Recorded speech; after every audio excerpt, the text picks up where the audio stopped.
Support for this episode of I Hear of Sherlock Everywhere is brought to you by MX Publishing, with the largest catalog of new Sherlock Holmes books in the world. New novels, biographies, graphic novels, and short story collections about Sherlock Holmes. Find them at mxpublishing.com. And by the Wessex Press, the premier publisher of books about Sherlock Holmes and his world. Find them online at wessexpress.com. I Hear of Sherlock Everywhere, episode 221, The Baker Street Journal. I hear of Sherlock everywhere since you became a chronicler. In a world where it's always 1895, comes I Hear of Sherlock Everywhere, a podcast for devotees of Mr. Sherlock Holmes, the world's first unofficial consulting detective. I've heard of you before. You're Holmes the meddler, Holmes the busybody, Holmes the Scotland Yard Jack in office. The game's afoot as we discuss goings-on in the world of Sherlock Holmes enthusiasts, the Baker Street irregulars, and popular culture related to the great detective. As we go to press, sensational developments have been reported. So join your hosts, Scott Monty and Burt Wolder, as they talk about what's new in the world of Sherlock Holmes. You couldn't have come at a better time!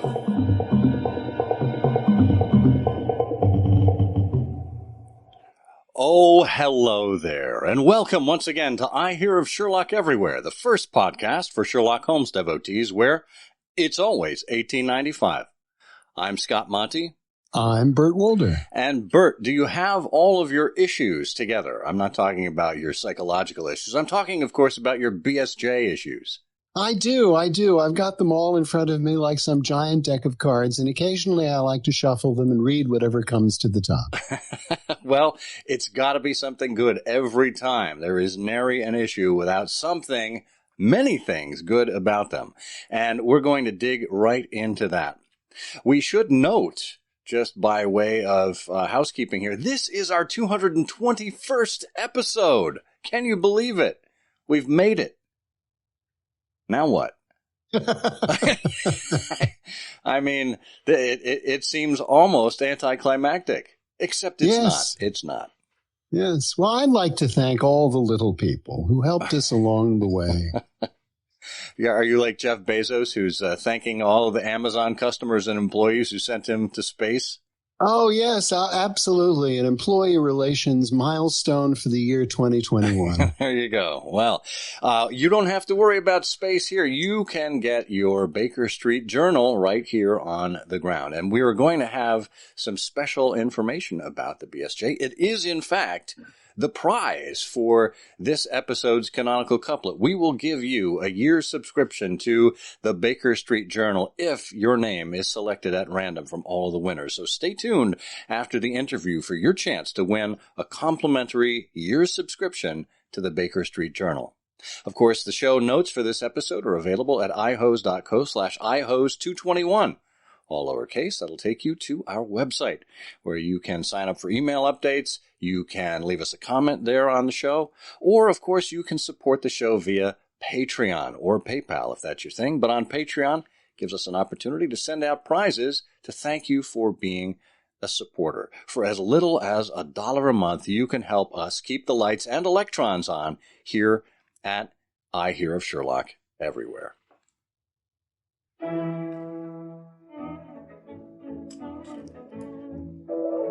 Well, we are pleased to welcome Steve Rothman, the editor of the Baker Street Journal. Since 2000, he's been going at it for over 2 decades. An amazing feat. Steve received his investiture in the Baker Street Irregulars as the Valley of Fear, and he began his Sherlockian scholarship at the early age of 12, and hasn't looked back since. He's an independent scholar with a focus on Christopher Morley, and of course he edited the Standard Doyle Company, Christopher Morley, on Sherlock Holmes, keeping the memory green, To Keep the Memory Green, rather, which was a memory of Richard Lancelin Green that Steve edited with Nick Utekin. And, of course, everyone's favorite, A Remarkable Mixture, award-winning articles from the Baker Street Journal. Steve Rothman, welcome to I Hear of Sherlock Everywhere. Thank you, Scott. Thank you, Bert. It's a pleasure to be on. What is this? Third time? Possibly fourth time. I'm not sure. But none of us booked, so it's good. Well, you were on early days with us talking about To Keep the Memory Green. I think that was maybe our second or third episode, if I recall. Right. And then you were back with us to talk about the manuscript for The Empty House, I believe, which, of course, is just down the street from you in Philadelphia. So, fantastic. It is. There are many empty houses at this time. But the manuscript lives at the Rosenbach Museum and Library, and it's happily there and welcoming visitors if you ever are in Philadelphia. Oh, that's lovely. So it's a good thing to see. It's much more impressive in the flesh than it is on the page. No doubt. Just like you. So this is great. How appropriate. So you've been at the helm at the Baker Street Journal since 2000. Can you, and we want to cover a lot of history of the BSJ and what you've seen over that time, but take us back to when you were just a mere reader, a subscriber of the Baker Street Journal, and bring us up to the point where you were offered the editorship. Must be a remarkable story. Well, I started subscribing in 1968, possibly 67, but I think it's 1968. So yes, I'm an old guy. And yes, I'm a longtime subscriber, although there are some who have subscribed longer. And that was quite a pleasure. I had found one or two issues in used bookshops before that, and then had to track down Julian Wolfe, who was the then editor and head of the BSI's address, which was very easy to find, and make sure that it was really the same as on the cover of the journal that I had. But their libraries used to have big directories of magazines in those days when there were lots of magazines. And so I sent off my $5, which is what it said. And he wrote back and said the subscription is $4, but I got 5 issues this way, and probably throwing him off and driving him crazy from then on. But it was a great deal of fun to start reading these things. One of the first issues that I remember well had several articles based around Star Trek. So popular culture and the Baker Street Journal have always been there. Do not take the word of the elite fancier of Sherlock Holmes so much as that of the fan, because the fanboys have been putting this out since 1946. Yeah, I mean, fandom in 1946, to us now, it seems like, more of that elite kind of Sherlockian scholarship, but they were just having fun with it back then, just we are now. They were indeed. They were having lots of fun. And remember, this is the same time, 1946 is more or less the same time as the first science fiction fan conventions were occurring. Off by a year or two, probably, but it's the same period. So that I'm not sure that Christopher Morley or Edgar Smith knew about those. I would be surprised. But some of their early subscribers did. Certainly Paul Anderson did. For sure, because he was one of these early folks. And it's just, if you take the first issue. Bert has the first issue right in front of him. I have the first issue right in front of me. And you look at the names here. I mean, there's a piece by Vincent Starrett. There's 2 pieces, actually, by Christopher Morley. One is Jane Nightwork. There's Rolf Boswell and J. Finley Christ.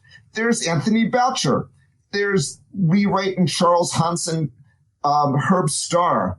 There's Helen Yuhasuva, who was featured in one of our Christmas annuals just a few years ago. There's H. Bedford Jones, who wrote some of the most amazingly bad mystery stories that you'll ever read in your life. There's S.C. Roberts. That one is reprinted. That wasn't an original piece for the thing. there's Esther Longfellow on the distaff side of Sherlock Holmes. So we're thinking women are here from the very first issue are in here. So yes, they weren't inviting the women to be members of the irregulars, but women were regarded as scholars and worthy contributors from the very first. And this is great. I mean, this is great stuff. And you think about Edgar. Edgar was there. He had a serious day job, not like, you or me. And, he was busy helping run a serious division of General Motors. And when General Motors was, the word, sorry, Scott, Pache, your former player, but, and this is, he starts out altogether. It's altogether fitting that Sherlock Holmes should be honored by the publication of a journal devoted to critical analysis of his life and times. And so we've been doing it ever since. Now, Stephen, let me ask you. So there you are subscribing to the Baker Street Journal. How long did it take you before you got back to that very first issue? At what point did you start collecting the journal? I was able to find a run of the journal in 1975 at a local auction house here. I had missed out on one before that. Don't ask me what I paid for it. I don't remember, but it wasn't anything really unreasonable, $100, possibly $200. And so it was pretty much everything. By that time, I had some of the issues, many, from 68 on anyway, and some before that. But it was great. It also had some other odd things that you would have been surprised to know, and, some true rarities were thrown in there, and including a picture of the first man to actually play Sherlock Holmes on the stage in England in Under the Clock, whose name is escaping me altogether now, but is that H.A. Saintsbury? Charles Brookfield. Charles Brookfield, that's right. The immortal Charles Brookfield. Yes. So what did you think when you, because it's back in the 70s.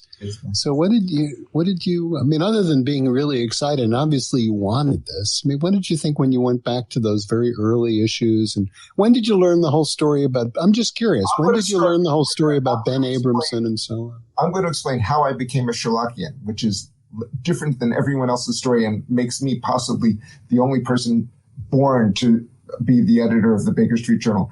Is when I was in 7th grade, the New York Times used to have Marlboro Books had a full-page ad every Sunday of remainder books. Bert remembers this. I do. And they were all dollar books. So I would read it every Sunday and, now and then talk my father into sending off a check, and I would give him, $1 or $2, whatever it was. And so one day there was for Sherlock Holmes of Baker Street. I thought, I like Sherlock Holmes. Let's get this. It comes a few weeks later. I start to read Baring Gould. This is the funniest book I ever read. This guy thinks Sherlock Holmes was alive. This is a biography of a fictional character. I loved it. I drove my friends and family insane talking about it for the longest time.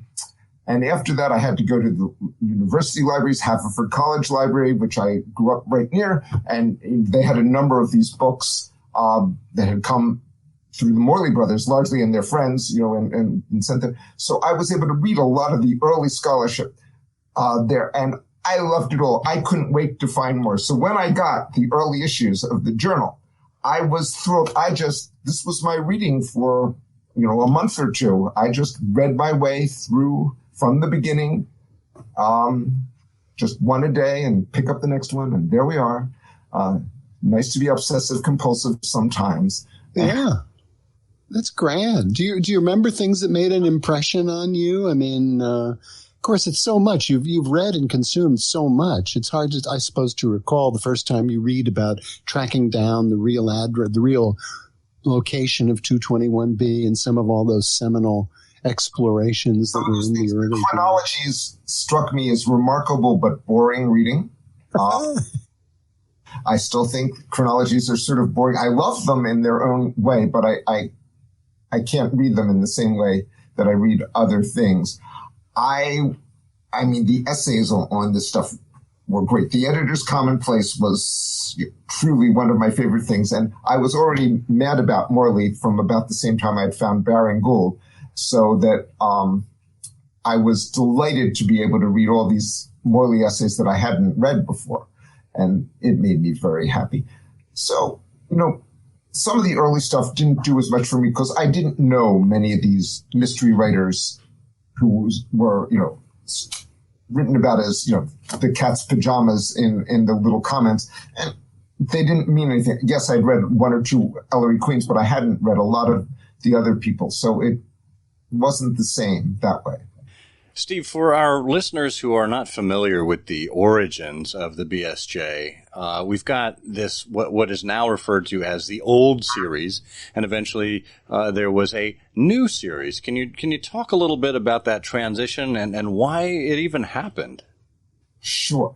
In 1946, when the journal started, Ben Abramson, who was a rare and used book dealer at this time in New York, he had started out in Chicago, but he did publish a number of books, and he was a good friend of Morley's and Smith's and a number of the other guys who were in New York. And when they were getting all excited about Sherlock Holmes, and he'd been selling bits of Sherlockian for years, he said, well, let's publish it. They wanted to publish a journal. Let me be the publisher, he said. And he did this big fat thing. I mean, the first issue is 108 pages, which is about 50% more than we publish in an average journal now. Most of our journals are around 64 to say 72, 78 pages, depending. So he did this, and he did it for 3 full volumes of 4 each. And then in the 4th one, he was starting to have business problems. He was starting to have breakdowns. And he had moved from New York to upstate New York, possibly even back to Chicago by the end. I'm not positive, keeping his chronology in place. But it was impossible for him to do it. He was getting slower. He was having trouble paying the bills. Finally, after 3 issues of the 4th volume, he stopped. So there was the missing fourth quarter. So actually, it was after 1 issue of the 4th volume, right? Yeah, 3 quarters, perfect. Missing 3 quarters. Perfect. So that was in 1949. Right. So there they were, and they promised the Baker Street Journal will be back. Of course it will. Everybody nodded sagely to themselves, saying, I'm never going to see the money I shelled out for this subscription. But, in fact, Edgar Smith was determined to make sure that the journal would come back, and it did in much smaller form. The new series, therefore, was called, which was mimeographed. It was 40 pages, that very first issue of the new series. It came in odd little printed green covers. It's fastened with brads, if you remember what brads are. And it doesn't look like much. I mean, the contributors are the same sort of people. You've got Benjamin Clark, you've got Morley Still, you've got Edgar Smith. You've got some good stuff here, but there's less. But after just one issue, one volume like this, it went back to being in print in its familiar yellow covers, smaller. They were 64 pages from then on, but it came out on a regular basis, which it has managed to continue to do, sometimes a little more irregular some years than others, but nothing's been missed since. It has never ceased publication. And even we've turned to having a Christmas annual, which Edgar started in the mid-50s, and they continued to the year he died. But when Julian Wolfe became editor after the 1 issue, which had already been prepared by Edgar, he stopped that because let me tell you, 5 issues a year is a burden. We'll get back to that, but it's a burden. Yeah. Well, I think the interesting thing to note there is even though the publication kind of flagged for a while, interest did not. Interest was still just as high, and there was certainly a backlog of content that Edgar had to work with. And how was it that Edgar, of all people, who in 1940 basically resurrected the BSI from the doldrums, how was it that Edgar himself became the editor of the BSJ as well as the administrator of the BSI? Well, before there was the Baker Street Journal, there were two anthologies of articles, any one of which would be happy living inside a Baker Street Journal. And one was 221B, and one was Sherlock Holmes, I guess. No, that's not. Studies in Sherlock Holmes, was that? Studies in Sherlock. Oh, Baker Street Studies. You're talking about the Bell piece or the Starrett piece? There's the Starrett book, which is and Starrett edited one, and the first one that would be in the 40s, and then Edgar edited one. And I should have looked these up. One is definitely called 221B, and you'll excuse me for blanking on this, but it's not actually the journal. So Edgar had done a wonderful job, and he also put out a number of little pamphlets, some bigger, some smaller. He did what he called Baker Street Inventory, which was an early attempt to have a bibliography of scholarship about Sherlock Holmes, which was you could do in 100 pages then, and even with some comment, and because there wasn't that much.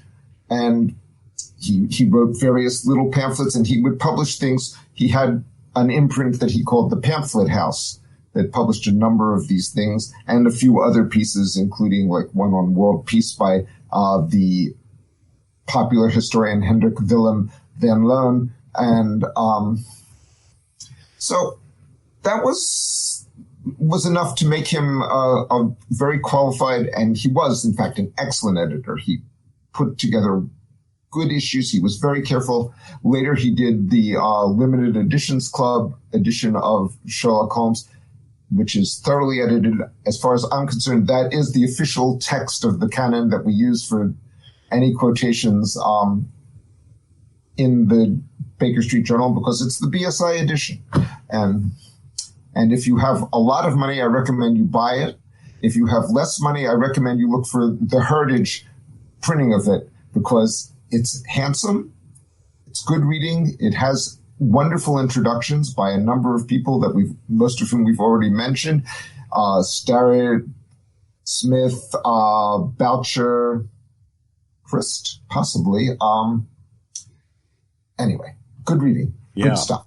Well, and I think Edgar was professionally in a place where he could afford the ability to do that. One, he had at least 4 secretaries in his pool that he assigned Sherlockian projects to. And at the same time, his profession was in the written word. He was the top speechwriter for General Motors and was, very, very facile with words. So, I mean, you go back and you read some of Edgar's own material, not just the stuff that he edited of other people, and it's just beautiful prose. And it seems like this was the perfect hobby for a man of his stature and talents to have. Absolutely. So Stephen, in your comments there, you referred to all of this rich material that's been in the journal and how exciting it was for you when you got this, this first set to go back to the beginning and read all of this. What do you, when you look back over 75 years of all of this, what do you see? I mean, how do we avoid reinventing the wheel? Do you think there's been any evolution in the content? Do you see an arc? Do you think there's been, and you mentioned, too, that since the very beginning, it's been connected in one way or another with popular culture. So how do you think about the content of it all? Well, there's several different strands, and they all weave together. And one of them is absolute pure bibliographic scholarship, say, because from the early things, there have been descriptions of, there's been the section on collecting and things like this, where people describe amazing things in their collection or manuscripts and that sort of thing. From there have been bibliographies of, like Dave Randall did a whole series of bibliographical descriptions before there was any real, because at that time the only real bibliography of Conan Doyle was a very bad work done by a sort of spiritualist Episcopalian minister who was a friend of his widow's, and it's not worth getting. So there was that. There's, as we said, chronologies, things like this. Were short stories for a long time, and there were poems. I think I've published one poem outside of the ones about the annual dinner. I don't think they contribute a lot to Sherlockian things. And there's now so many outlets for pastiche that I have never published any pastiche and just turn it down out of hand, because you can find it. Both of your sponsors publish some wonderful collections of pastiche. And there are lots of other places you can just put it up online yourself if you can't find one of these publishers. So it's there and it's easy to find.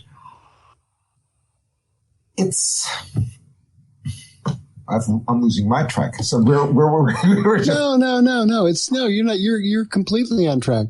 I'm just interested in, your perspective, having surveyed all of this. For example, as we mentioned, I think earlier, some years ago, you edited a collection of Morley Montgomery Award winners. And I suppose for our listeners, we should explain what the Morley Montgomery Award winners are.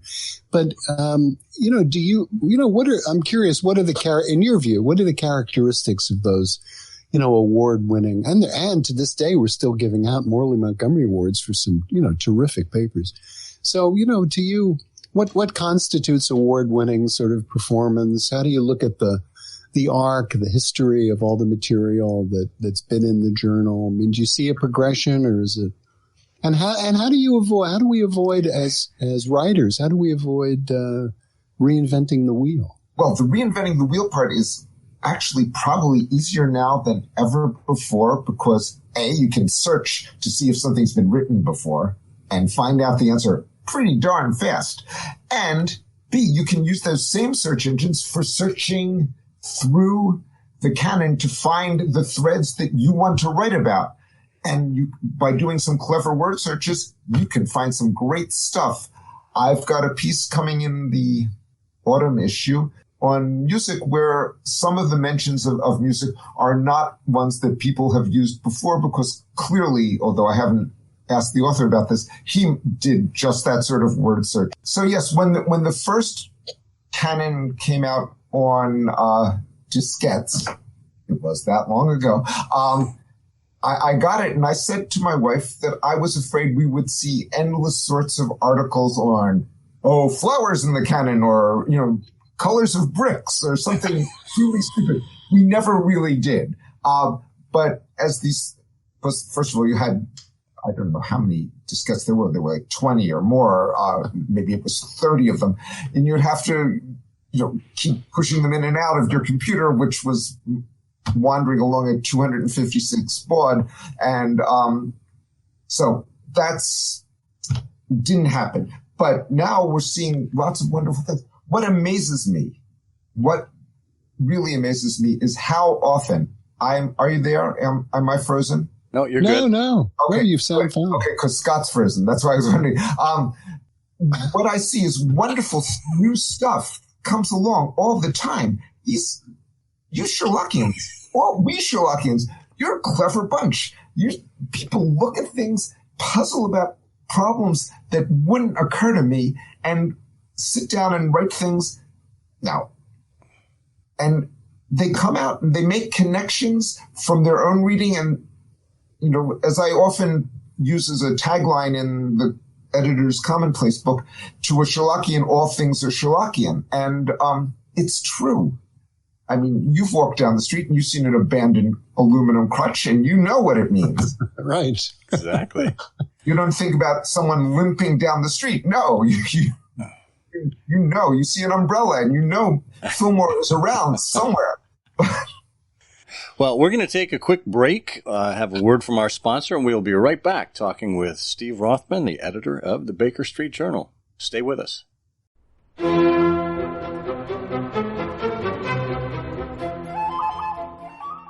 Arthur Conan Doyle wrote 22 novels.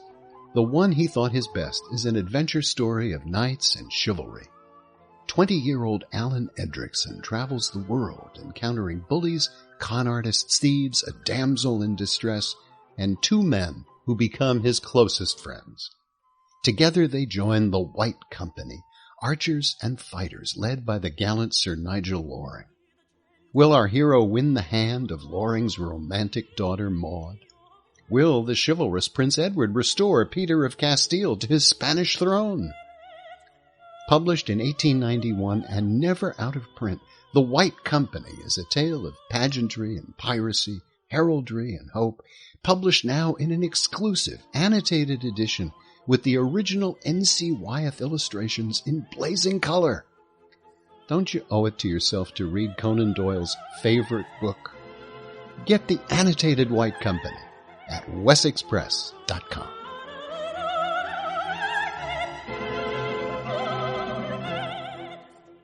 All right, we are back, and Steve Rothman is here talking about all things BSJ, as we call it. Steve, you mentioned, I think what really resounds with us. I was going to ask, do you think, that these search engines and all the tools we have at our disposal now make us more lazy or more clever? Clearly, the answer is more clever, because we're finding new and different ways to discover all things we want to about Sherlock Holmes. How and you receive these amazing submissions. I mean, anybody can submit an article to the Baker Street Journal, right? I mean, yes. All they have to do is email you or mail in a copy of the manuscript, and you review it.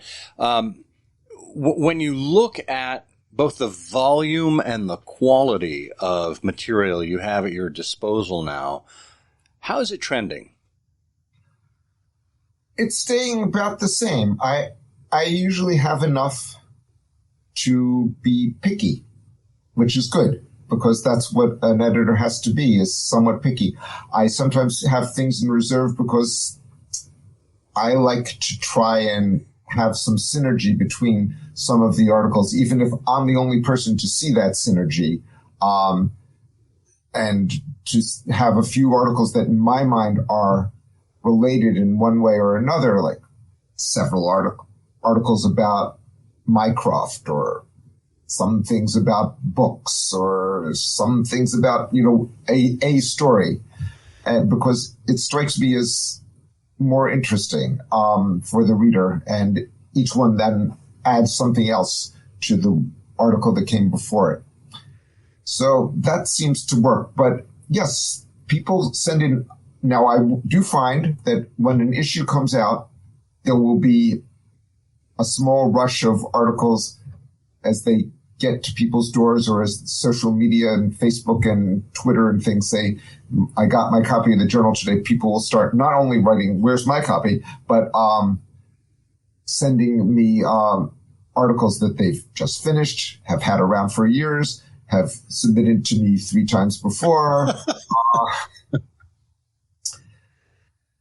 It's all carefully filed away. I mean, you don't overlook things, right? Aha. It's like a steel cage. Occasionally, things can get lost, and I never take it amiss when someone writes and says, "I haven't heard."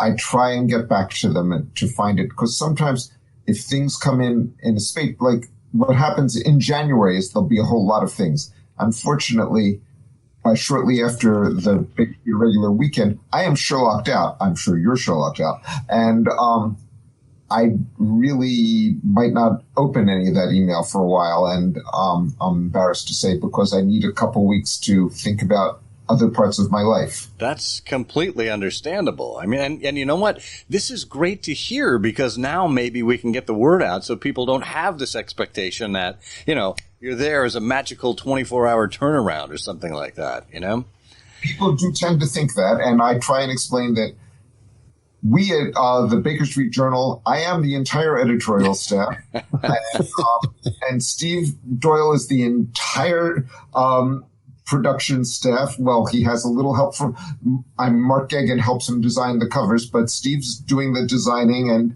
and dealing with the printer, and Ann Lewis is dealing with subscriptions, and my wife, who is a professional copy editor, looks over the copy for us and helps find all the things that I've let through. But that's it. It's just a small handful of people. So, and all of whom have real jobs. Yeah. Or sort of real. And so we try and do our best. But so you mentioned the covers. That's one of the things in the BSJ's evolution I want to talk about. There's another thing right after that. But a few years ago, gosh, maybe 10 years ago now, the BSJ went from being saddle stitched to perfect bound. So in other words, rather than having the staples in the middle of the journal, it now has a book-like finish on the end. And with that, the covers to the Baker Street journals began to vary from issue to issue. They always used to be the same. You could count on exactly what would be on the cover of the Baker Street journal, save the changing name of the editor every decade or so. Talk to us a little bit about the visual evolution of the journal as well. Well, in the beginning, we'll start at the beginning again. The original Baker Street journal looked very similar to, it has a couple variants in the yellow covers over the years until Steve Doyle took it along. The green covers were different, but we'll ignore them. And they had several different silhouettes of Sherlock Holmes. When Steve Doyle took over as publisher of the journal, Steve is one of the proprietors of the Wessex Press and does all sorts of design and production work for a living for Purdue University. And Steve said to me, I want to do something different with the cover. And I said, fine with me. I said, I have no serious design sense, so I'm all for it. And he did. He started, so in those first year, possibly 2 years, it was black on yellow, and because it was still the regular stapled issues. And then he said, I've got another idea. Let's see what we can do for this, because I think we can do it affordably, because printing costs have been going down, down, down for over the 20-some years that I've been editor, which is wonderful for us, because other costs go up.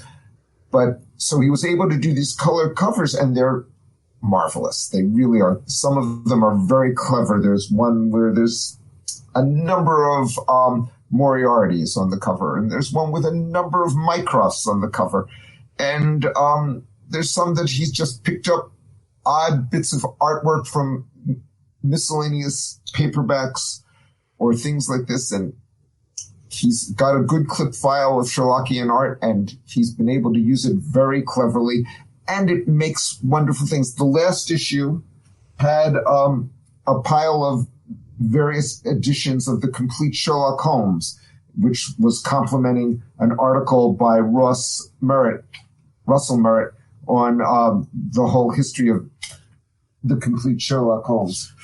So things like this are terrific fun. The next issue, the summer issue, is going to come out with a print by a London artist, Lisa Ligro, who had sort of emailed it to me out of the blue. I didn't know who she was. It's a terrific thing of Holmes and a hansom cab in front of 221B, and it makes a lovely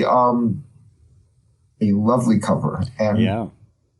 You know, I had talked to Steve early on when the BSJ went to Perfect Bound, and I suggested sketching out over a number of issues, kind of a silhouette. You know, much like the limited, not the limited, the folio edition behind me here.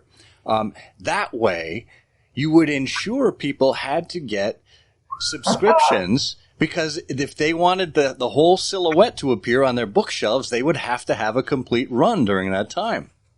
So something to think about. It's an interesting idea, Scott. So, Steve, you mentioned bringing back the Christmas Annual, a tradition that had run from 1955, I think, through 60, which, of course, Edgar picked up from Jim Montgomery. Jim Montgomery from, I think, 1951 through 1955 had done his own Christmas annuals, and the Baker Street Journal did its official ones. Nothing happened again until 1998. So help us understand why you chose to do a Christmas annual that year and why you've continued it nonstop ever since. Well, I can't fully say why we started one in 1998 because that was under Don Pollock's editorship. But I would say that he probably was slightly pushed by Michael Whalen, to do it. And the first one was a collection of essays from members of the Five Orange Pips, and then who had done a collection of their own essays. Actually, I'm going to correct you on that one. I think it was the year before. It was 98 because the Pips was 99. 98 was the 1940 BSI dinner that John Wellenberg did. That was done because John had discovered a lot of material that he hadn't included in his history of the BSI that covered that period. And so that was useful. And that was at a point where under Philip Schreffler and under Don Pollock, there were many, many issues. There was a lot of, you asked about trends, there was a lot of inward lookingness, possibly because we were middle-aged. The journal was middle-aged. The Irregulars were middle-aged as an organization. And there was a lot on the history of the Irregulars, some on the history of the journal, many, many issues of that. And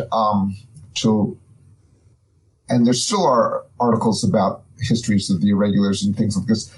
I try and limit it somewhat and keep it into the annuals because I feel that not all our readers are or ever will be Irregulars. And it doesn't seem fair to me to devote too large an amount of any one issue to something that, is too insider. Yeah, I mean, that's probably an important reminder for anyone who perhaps has been hesitant to subscribe to the Baker Street Journal. You don't have to be a Baker Street Irregular. You don't even have to be a member of any Sherlockian organization. All you have to do is love Sherlock Holmes. Love Sherlock Holmes enough to go to the Baker Street Irregulars website and check out some of the samples there and to see what fits and, maybe take out a subscription for a year. That would be nice. One of the things that we haven't mentioned so far is cartoons. And of course, for years, our friend Scott Bond has done a wonderful series of Sherlockian cartoons. But Stephen, why don't you talk a little bit about, that humorous aspect of the journal? And I don't remember when it started. What was the first cartoon? I don't know. Really, there may have been one or two things before, but Scott's was the first cartoon, and that occurred under Peter Blau's editorship. So I think Scott managed to do basically 30 some years of this. Wow. Almost, or close to it. And so it was a terrific, maybe it was even under Johnny Linsenmeyer, I'm not sure. But Scott was there every year till it's become a little too much of a burden for him. And so he has to step down, and we miss him. We've had a few other people have done cartoons as well. I'm hoping to try and find some other cartoonists possibly. I care a lot about cartoons. I gave a very large collection of books on comic books and cartoons and things like this to the University of Pennsylvania a few years ago. And so they mean a lot to me. So I'm picky. But nonetheless, if I see something that's good, it makes me happy. And even though we've gone for over a year without any cartoon, I think it has a place in the journal. It helps break up the book and allows us to have the bits with the book reviews and other little bits in the back and the other editorial stuff in the front. So it does something important. Yeah, I didn't know that about you, that you had, that. Oh, well, obviously you had an appreciation for it, but I didn't know you had that sort of a collection. Do you have favorite illustrators or cartoons from the past? Have you been a fan of the New Yorker cartoons and people like Bob Mankoff, who was editing the cartoons in the New Yorker for years? I was. Well, Mankoff was not my favorite cartoonist or editor of cartoons for the journal. I mean, if I had a favorite, it would be Thurber. But I love the comic strips. I seriously love comic strips. And I grew up reading them all, all of them. Wendy Winkle, Pogo. I didn't care. Pogo. So I did my best to find any books I could with this stuff. Unfortunately for me, wonderful collections of all these things started to come out just at the time where I had given all this stuff away. So I haven't been pursuing it in the same way because, it's the libraries now. If they want to add to things, they should buy them. But there's also a lot of comic books. There's Superman, there's Batman, there's Donald Duck, there's Archie. I love it. Yeah, well, Scott Bond, would talk. I remember he gave a lovely talk at the Copper Beeches one year about his influences, including Carl Barks, who I think did, because I'm also a fan, obviously, who did those Donald Duck cartoons. Your shoulder there, Bert. So. Oh, yes. There he is. Yeah. Steve, I think this idea of visually breaking up the flow with cartoons is great. Obviously, the humor works well, and these are of a time to a certain extent. I mean, we take humor usually in things that we know, things that we're familiar with, things around us, and that leads me to think about where the BSJ, the Baker Street Journal, sees itself with respect to everything that's going on the internet right now. I mean, there's so much that happens at the speed of electrons, and the Baker Street Journal still maintains its quarterly pace. How do you kind of reconcile the existence of the Baker Street Journal and side by side the existence of, say, the Baker Street Journal Twitter account? Well, I am the Baker Street Journal Twitter account, as you know, Scott, and which has been an amusing exercise for me, although at times I've let it lapse more than others. But I try and find particular quotations that might refer to something that's in the headlines. I pay attention to Conan Doyle's chronology and the publication chronology. And so I can use things like that to put things up. I don't just put up a miscellaneous quotation every day. I'll say that on this day, in 1942, Basil Rathbone brushed his teeth. That I do, but I might. And so that part amuses me in a way that feeds the historian in me, and being able to occasionally subtweet a current event also amuses me. I mean, there were a number of tweets about viruses and infections and injections and things like that at the beginning of the pandemic.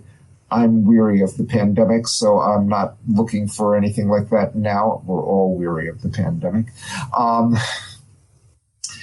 But it's fun to play with Twitter, and that's one way we can do this. Now, yes, but I know what you're really leading up to. Where do I see the journal going? I don't know. I think we're going to be in print as long as we can. If print costs go up astronomically, will we be able to? Possibly not. But Steve and I have not had a discussion like this. Steve and Michael Keane and I have not had a discussion about anything like this. I think we can say, as Edgar said in one of his editorials, yes, Virginia, there is a Sherlock Holmes, and yes, Virginia, there will always be a Baker Street Journal. And there will, in some form. If we have to put it up electronically, and it will occur electronically, there's some wonderful journals that only appear electronically. So we could do that. We could do things and make them much more attractive than they already are, and they're very attractive now, but we could have lots more interactive stuff. But that's not for me to decide. Well, I think one thing that you... I'm getting an echo. Yes, me too. Should we pop out and back in? I just updated that, so it should be okay. Good. Steve, let me mute you for just a second, see if that helps. It seems to be gone now. Testing, 1, 2. Okay. So one of the things that I think we've seen just in the evolution of the journal is years ago, there used to be a whole bunch of pages toward the back dedicated to society notes. What's going on and who gave a toast and how many pieces of chicken were eaten and on and on and on. And as your editorial eye very deftly saw, that's kind of boring and it doesn't really add to the meaning of the journal. It almost seems like online, some kind of summation. If people still want to see something like that, then they could, whether their site, their Sherlockian organization has a blog or a website or a Facebook page, there are methodologies now for sharing that kind of information more widely so people can discover that. But the journal is really meant for what the journal began as, which is a scholarly piece of a place to share ideas and insights and things that are exciting. Yes, Scott, we've let the society notes just drift away. We were getting fewer and fewer of them, and now that Ross Davies is including a large section on the various Sherlockian societies in his annual Baker Street Almanac, which is available either in print or online, although just once a year, it seems that covered that part of our history, which was the only real reason that I was continuing it as editor, because I thought it gave a record. But if the various groups didn't really want to send it, and we were really getting to the point where we were getting very few, so we said goodbye to that. Completely fair, and it fits directly in with episode 219 with Ross Davies talking about the Baker Street Almanac. So thanks for the plug, Steve. There you go. You're a natural. So let me ask you this. I don't know if this has been brought up before, but one of the things that we hear from people every year on is, I missed my subscription, and I want to go back and get the annual. The annual used to be sold separately. Now it has to be it can only be read as part of an annual subscription. A lot of headaches go away that way, but also it ensures people keep subscribing. And there are annuals of the past that have now sold out. There are still some that are individually available, but many, many of them are sold out. Would you ever consider putting together a publication of just the annuals?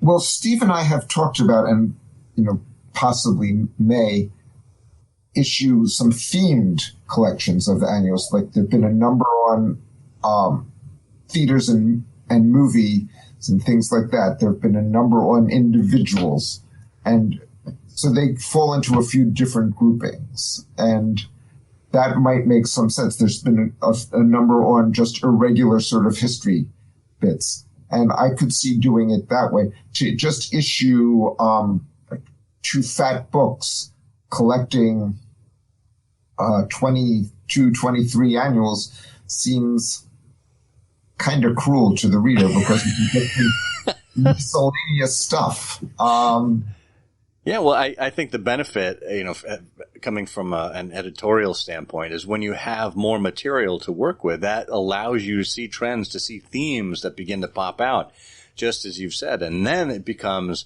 a compelling work. And it then appeals to people perhaps outside of the normal audience that would have pursued it originally. Then it'll go to theater people, to entertainment people, to biographers of the future. Who knows? Exactly. Who knows? But it's a hope, and it may be something that we will pursue in the future. It's so the fifth issue. Doing an annual is tough work. When I have them assigned out a few years in the future, and please don't ask me who's coming up after this year, because I won't remember. But I do ask when whoever is putting the annual together to get me copied by the beginning of July at the latest, so that I have time to fit that in with getting out the last two issues of the year, and so that I'm not overwhelmed and Steve's not overwhelmed, and we can get everything through, and with any luck, get it into your mailbox by Christmas. That's a lot of work. It's a lot of work. So speaking of the future, Steve, this is the 75th anniversary of the Baker Street Journal. This is your 22nd year as editor. How much longer do you think this is going to go on for?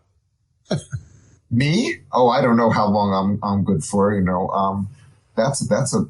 Oh, you don't mean me personally? Both. Let's do both. As editor, I don't know. I did what I thought was the proper thing when Michael Keane became the new Wiggins, and I said to him, Michael, if you want me to resign, if you want to find another editor, I understand, and that will be fine. And he assured me that he liked the job I was doing. I have no reason to think yet that he's changed his mind, because I do serve at his pleasure, but I'm still having fun. As long as I'm having fun, I'm going to do it for at least a little bit longer. Nick Utekin, my friend Nick Utekin, who you mentioned earlier, edited the Sherlock Holmes Journal for 30 years, but he started in his 20s. I didn't. I'm never going to be able to do 30 years of editing the Baker Street Journal.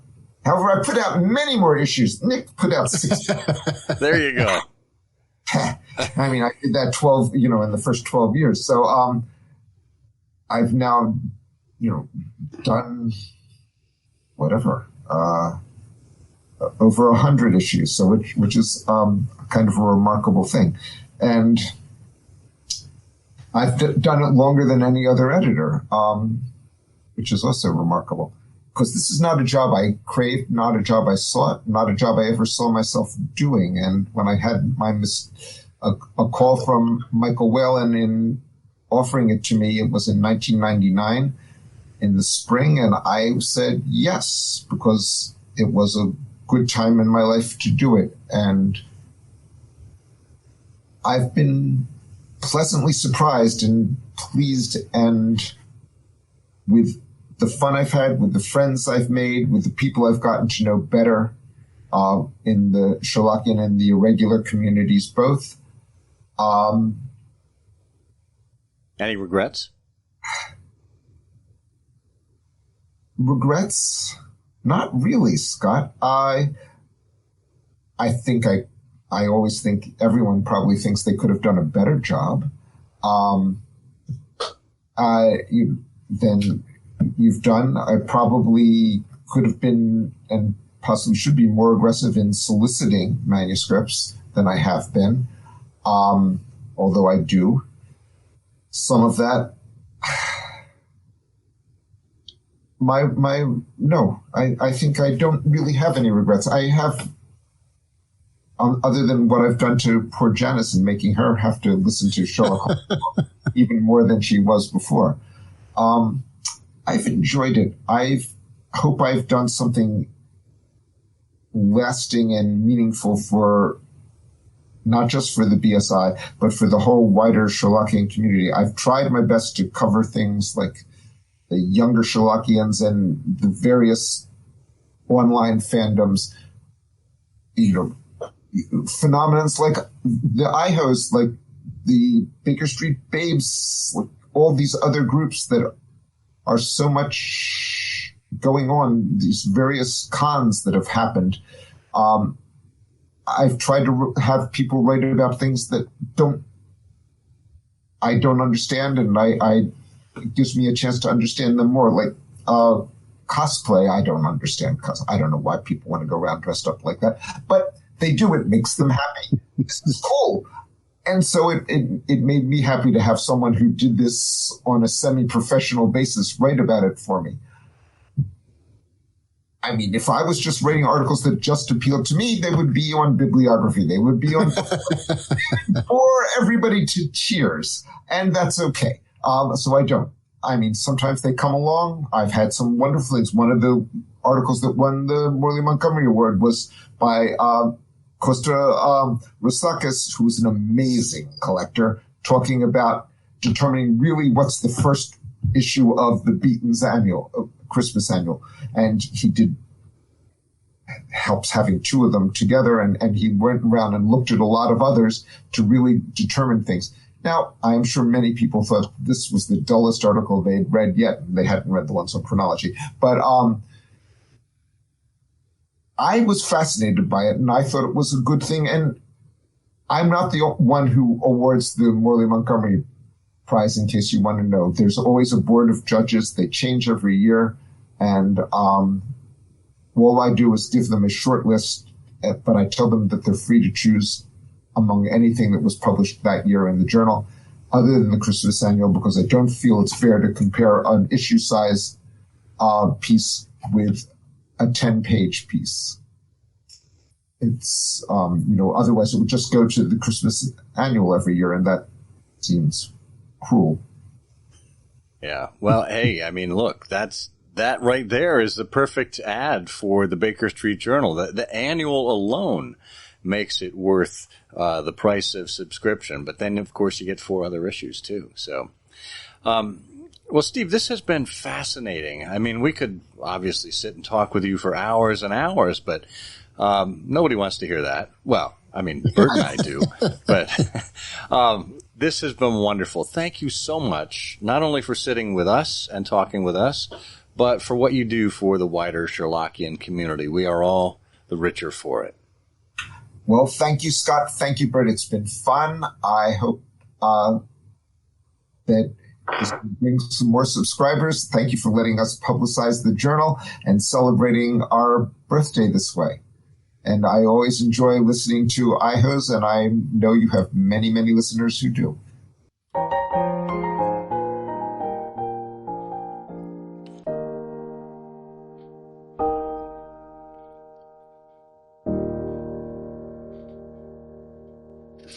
He was born to this. It's a great thing when you're talking to Steve to have him just sort of admit the fact that he was born to this. I mean, he was just genetically and from a destiny standpoint and from a personal interest standpoint and a talent and skill standpoint, molded for this job. And I think that one of the things we didn't get into, which is probably just as well, is that it's a thankless job. I mean, you've got lots of emails to open. You've got a whole bunch of people all around the world writing things.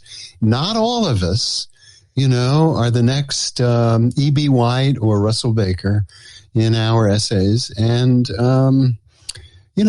people want to know what you thought. You don't have time to do everything. You've got to send people reasonable suggestions. Maybe you want to do this or maybe you want to do that. You have to read everything. It's a big deal. Really is a big deal. It's a lot. Absolutely. And look, I think the real magic here is not just in the administration and running of the journal. It's in its longevity. It's in that it is still going. And people have, like Steve said, people have no lack of content, no lack of ideas as to what they're going to write about. And yet it has to maintain its place of well, I guess seniority or seriousness, but at the same time, it needs to appeal to newer and younger members of the Sherlockian tribe. And I think it's a balance that needs to be struck, and Steve seems to be doing it quite well. So kudos to him, and here's to another 75 years of the Baker Street Journal. Hear, hear. You may recall us speaking to playwright David McGregor here on episode 140. The good news is our friends at MX Publishing now have some of David McGregor's work in stock. 3 new books by David McGregor, including Sherlock in Love, the Holmes-Adler Mysteries. These are a triptych of plays that first appeared at the Purple Rose Theater in Chelsea, Michigan. The Adventure of the Elusive Ear, The Adventure of the Fallen Soufflé, and The Adventure of the Ghost Machine. All 3 are creative and bring Holmes into contact with other people whom you may have heard of, including Vincent van Gogh, Auguste Escoffier, and Tesla and Edison. Adding to the other group of books is David's 2-volume series, Sherlock Holmes, The Hero with 1,000 Faces. In these books, David takes us on a journey through the late 1800s, early 1900s, through the end of the 20th century and into the 21st, as Sherlock Holmes has been played by so many different actors and was brought to life by so many different forces. David takes us through these various times and introduces us to names that you may be familiar with and names that may be new to you. All 3 of these books are available at mxpublishing.com today. Well, as this is our 221st episode, our anniversary, we have some listener mail that we'd like to get to. It's been a while since we've read your mail on the air, and lots of people wrote in. So we are selecting a few choice missives of people who wanted to write in and offer their congratulations. So first, we have a note from Gus and Luke from the Jeremy Brett Sherlock Holmes podcast. Which, by the way, if you haven't had a chance to listen to that podcast, it is, I think, one of the best shows out there. Particularly coming from us, we are big Granada fans here. But Gus and Luke joined us here on I Hear of Sherlock Everywhere. Gosh, episode 203, I think it was. So be great to go behind the scenes with them there. But they say, congratulations on the epic milestone of the 221st episode of iHose. Your podcast is the example by which all other Sherlock podcasts are judged. We hope you're marking this achievement with a very large glass of champagne, if Mrs. Hudson can be roused, or at the very least, a tipple of sherry, socially distanced, of course. No, we actually should have planned that ahead, Bert. I feel bad that we didn't have our beverages out here. But they have a question for us. With all the guests from varying backgrounds and involvement in the world of Holmes that you've had on your show over the years, what was the biggest Sherlockian scoop you ever received? The biggest Sherlockian scoop? Huh. Well, that's a good question. I mean, we've got great relationships with many of the people that we have on our show, and we do get occasional tips here and there. I think, thinking back, you being able to score, back on episode 26, I think it was, Bert, Fritz Weaver to come on the show. Fritz Weaver, who of course was Sherlock Holmes on Broadway in the 1960s. That was a scoop, although it wasn't news based. We were able to get him as a guest, which was great. Yeah, well, we've done. I think that the conversation that we had with the author of the Enola Holmes series, while not a scoop, but in terms of her candor and her explanation of her process and I just thought that from a standpoint of talking to a creator, that was fascinating. Yeah. But, it is an interesting question. We, we've talked to so many creators, Ken Ludwig, we've talked to Jeff Hatcher. Bert Cools, the BBC radio series. And, of course, Clive Marison, the Sherlock Holmes on that series. That was a nice couplet there. Yes, well, and Stephen Moffat. And Suver too, from BBC Sherlock, yeah. But it would be interesting to, we haven't, oddly enough, we haven't really focused on it, but if there is something coming out, it would be grand to talk to director, writer, producer, somebody, and we could certainly pursue people like that in advance of something actually being released. That would be a lot of fun. It would. We haven't really, taken that as a priority, but it's a great idea. Yeah. That's a good suggestion. So they have a follow-up question too, which is, who was the Sherlockian guest that got away? So many. Well, sadly, any of the actors who've passed on, I think it's. Well, yeah. I mean, we have had inquiries out to a number of familiar names, people that you would probably recognize. Sir Roger Moore turned us down. Michael Cox, unfortunately, we couldn't get to him before he passed on. Colin Jevons, who is Inspector Lestrade from the Granada series, his son turned us down on behalf of his father. Yeah. Christopher Plummer too. Christopher Plummer, yep.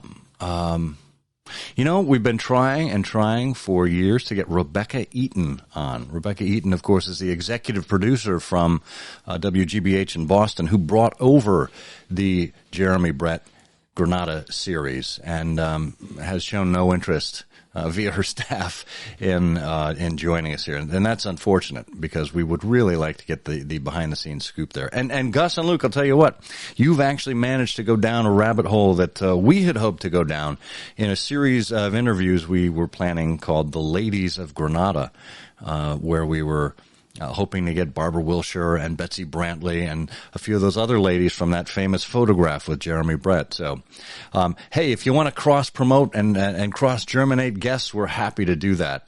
But we feel like you guys have trod the stage there with them. So we do appreciate the work that you put in.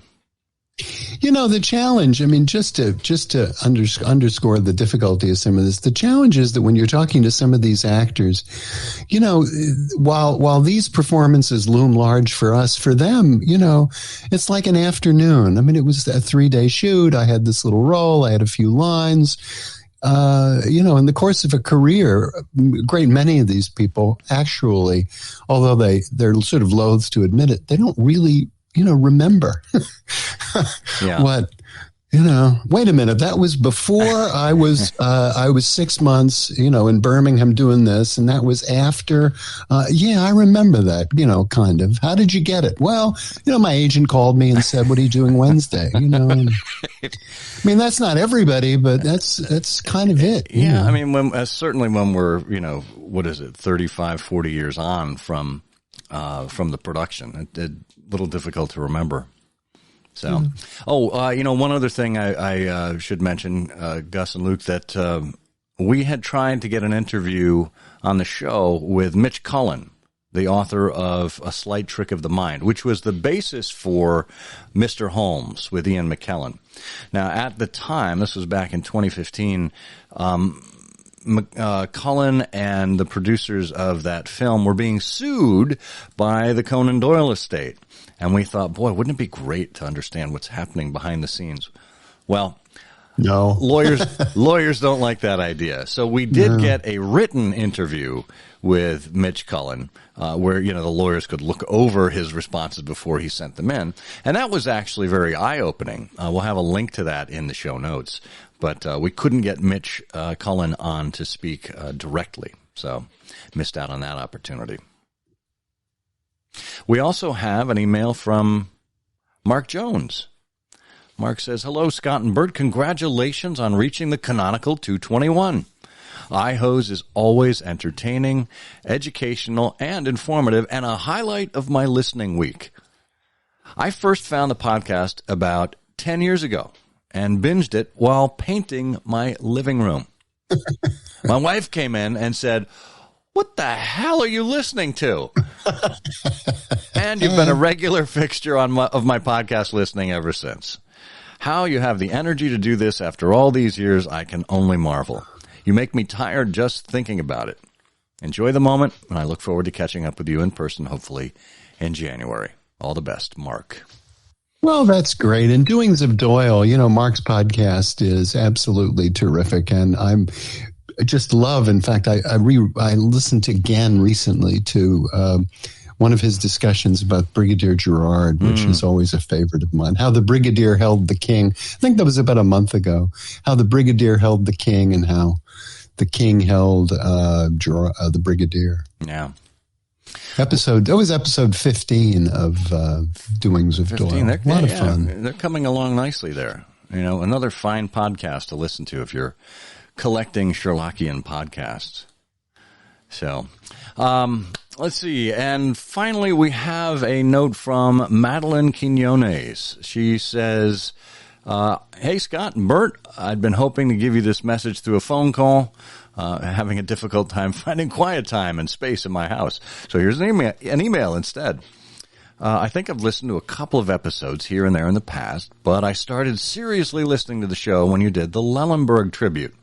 Oh, good. I didn't know terribly much about Mr. Lellenberg as a person, so I really appreciated the episode. Although, I know, that's a sad way to be introduced to someone. I don't know why I've never commented on the show before that. I've been subscribed to your emails forever. But I'm here now, and I've been working my way back through the show through this year, last year, 2019, and now I'm almost done with 2018, having listened to the progression of Canonical Couplets from how it started without its signature music and Bert's hilarious answers to the version of the game that we now know and love today. And listening has been so much fun and a much-needed de-stressor while working. Listening to the two of you banter, listening to the cool people you've interviewed, I've learned a lot. Thank you so much for all the work you put into this and for sticking with it all this time. The first Sherlock Holmes podcast. Dang. God bless and keep up the good work." Oh, that's very gratifying. How nice that is. Yeah. Well, Madeline, don't be disappointed as you work your way back through the catalog as the quality of the episodes deteriorates. If we only knew then what we know now, we could have upped some of the production quality and perhaps some of our insightful questions. Nah. When you go back through the catalog and the quality deteriorates, that's just a law of thermodynamics. It can't be helped. It's how the universe operates. So.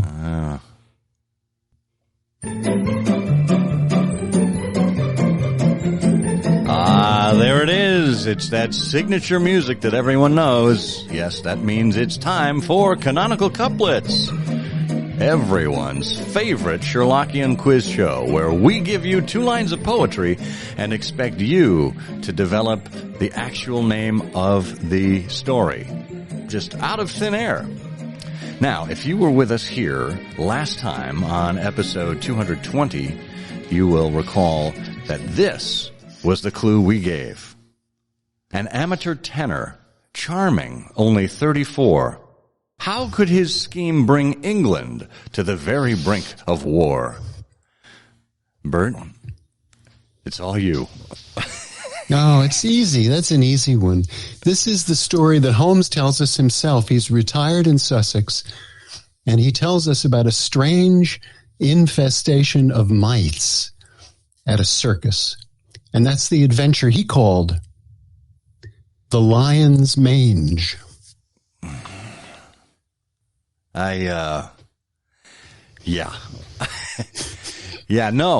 No, actually. What a surprise. What? I know, you're really taking it back here. No, that is not it. And Eric Deckers also threw his hat into the ring for this as well, not the circus ring, but he said it's the story of the long-necked, long-legged bird that laid 12 eggs at one time. It's the adventure of the fecund crane. No, sorry, wait. It's The Adventure of the Second Stain. Which, if that stain had such a wonderful time, Eric wonders, what happened to the first stain? Well, Eric, that's a question that is lost to the ages, I'm afraid. Well, as you intuited, the answer to this canonical couplet is indeed The Adventure of the Second Stain. And so what we will do now is we will pull out the big prize wheel and give it a big spin.